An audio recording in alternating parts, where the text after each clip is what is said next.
Assalamualaikum warahmatullahi wabarakatuh. Selamat pagi teman-teman. Pagi ini kita akan membahas tentang dahsyatnya duha. Nah, mungkin sebagian teman-teman akan mengatakan, waduh Mas Ipo, jangan bahas-bahas tentang ibadah di sini. Kita bahasnya rezeki aja. Saya jawab, justru duha itu adalah rezeki. Ya, justru duha itu adalah rezeki. Seperti yang saya bahas di buku saya, ada salah satu tokoh yang saya angkat di sini, namanya Azim Premji gitu ya. Dia adalah salah satu orang terkaya di India. Ternyata salah satu rahasia sukses dia adalah duha, ya, sholat duha. Dia mengatakan, jadi sesiapa yang berduha, maka dialah orang yang paling dekat dengan kemenangan. Jadi dia kutip dari sebuah hadis, kemudian dia ubah sedikit kata-katanya, dia jadikan kalimat motivasi, yaitu siapa yang berduha, maka dialah orang yang paling dekat dengan kemenangan. Ini luar biasa. Di Indonesia kita melihat seperti Pak Sandiaga Uno, ya. Dia adalah orang terkaya, masuk dalam 40 orang terkaya di Indonesia. Ternyata dia juga merutinkan duha sejak dulu. Rutin loh, bukan sesekali. Dan kita lihat lagi di Indonesia, ada lagi contoh-contoh yang lain ya. Seperti pemilik Semerbak Coffee, namanya Pak Iwan Agustian. Itu ratusan cabang di Indonesia. Ternyata pendirinya 2 orang ya, rutin duha. Ada juga trainer yang sangat terkenal, namanya Pak Zamil Azaini. Itu juga rutin duha. Ada lagi seorang pakar keuangan, namanya Pak Ahmad Ghazali, rutin juga berduha. Ada lagi motivator yang lain di bidang entrepreneurship, di bidang wirausaha, namanya Mas Jaya Setiabudi. Ternyata dia juga rutin berduha.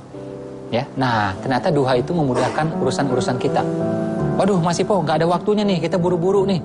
Kita di kota besar nih, ya pagi-pagi jam 8 udah ngantor. Saya bilang, justru kita buru-buru, kita duha. Nanti nggak buru-buru lagi. Jadi duha itu akan melapangkan waktu kita. Ya, saya ulang sekali lagi, duha itu akan melapangkan waktu kita, bukan membuang waktu. Jadi saran saya bagi teman-teman yang ras tiap hari, buru-buru tiap hari, coba pegang duhanya. Ini akan melapangkan waktu kita, akan mencukupkan rezeki kita. Saya teringat dulu ya, ketika saya pengen jodoh lah, ya, wah menarik nih ya. Jadi ketika saya pengen jodoh waktu itu, saya pengen jodoh saya, calon istri saya, orang yang merutinkan duha. Nah, jadi saya mikirnya dibalik aja. Kalau saya pengen jodoh saya seperti itu, apakah saya seperti itu? Ternyata saya kadang duha, kadang tidak. Nah, akhirnya saya mulai merutinkan. Saya mulai merutinkan dan saya mulai meningkatkan waktu itu. Ini subhanallah, hanya berapa bulan setelah itu, saya ketemu tuh dengan dia. Ketemu dengan dia. Jadi, ketemu kita beneran. Saya duha, dia juga duha, ketemu. Walaupun kita sebelumnya tidak pernah bertemu. Dan gak pakai lama, setelah itu kita langsung menikah waktu itu. Jadi duha ini benar-benar rezeki, bukan semata-mata materi, bahkan juga bisa waktu, bisa jadi juga kemudahan urusan, bisa juga jodoh, kayak kasus saya tadi gitu. Nah, makanya kita akhirnya di bisnis saya ya, di TK Khalifah, saya mengajak guru-guru dan siswa-siswa di sana, TK loh, anak-anak TK loh, untuk merutinkan duha. Jadi sebelum mulai aktivitas gitu ya, mereka wudhu dulu, kemudian duha. Ini luar biasa. Begitu dia wudhu, ternyata anak-anak itu tenang. Karena anak-anak tuh biasanya ini nih, ya biasalah anak kecil ya, heboh gitu. Nah, itu tandanya sehat. Nah, cuma mau belajar ini kan perlu tenang. Karena itu dia wudhu dulu, kemudian dia duha. Efeknya tenang luar biasa. Semenjak ya, jadi ketika waktu itu saya minta seluruh tim saya berduha waktu itu di TK Khalifah, itu TK kita langsung pertumbuhannya luar biasa.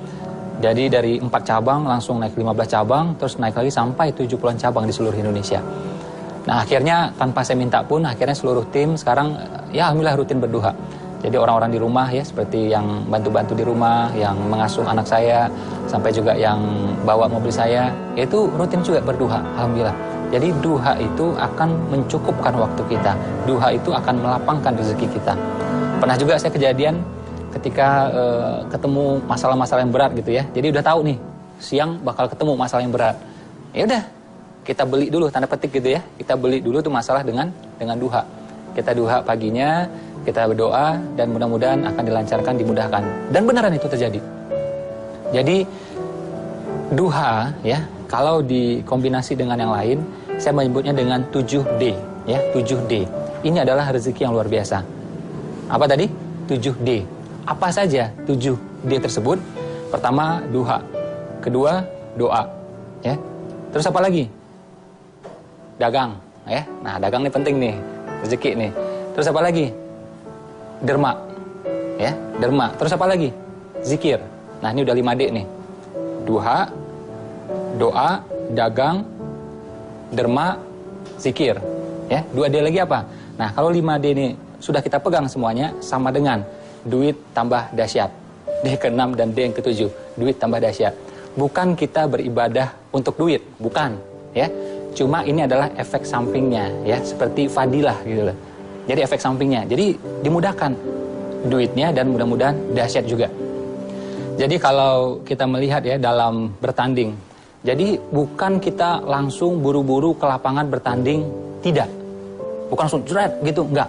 Apa yang harus kita lakukan pertama? Kita diam-diam dulu, tenang-tenang dulu, sejenak, sebentar. Ya, kita mengatur strategi.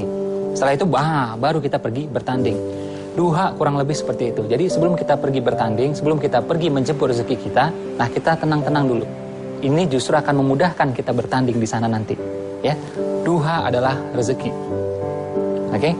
Kita udah lihat tadi contohnya ya, di India ada Azim Premji, salah satu orang terkaya di India. Di Indonesia ada Pak Sandiaga Uno, itu juga teman-teman motivator yang lainnya, pengusaha-pengusaha yang lainnya. Dan mereka telah membuktikan bagaimana duha itu melapangkan waktu, bukan membuang waktu. Ya, bukan mengurangi rezeki, justru akan melapangkan rezeki. Jadi saran saya teman-teman rutinkan. Kalau belum bisa banyak, dikit dulu, mungkin dua rakaat dulu. Jadi gini loh, duhanya mungkin 2 rakaat, tapi keyakinannya mesti 100%. Jangan sampai ya, kita duha sampai 8 rakaat, ya bagus gitu. Tapi jangan sampai 8 rakaat, tapi keyakinannya 0. Jadi duha ini kurang bekerja dia. Ya, kurang bekerja dia. Nah, jadi pastikan keyakinan 100% semuanya. Doa, usaha, ikhtiar, amal, action, termasuk juga duha, harus dengan keyakinan 100%. Oke, itu saja untuk pagi hari ini. Assalamualaikum warahmatullahi wabarakatuh. Selamat pagi teman-teman. Semoga berkah berlimpah.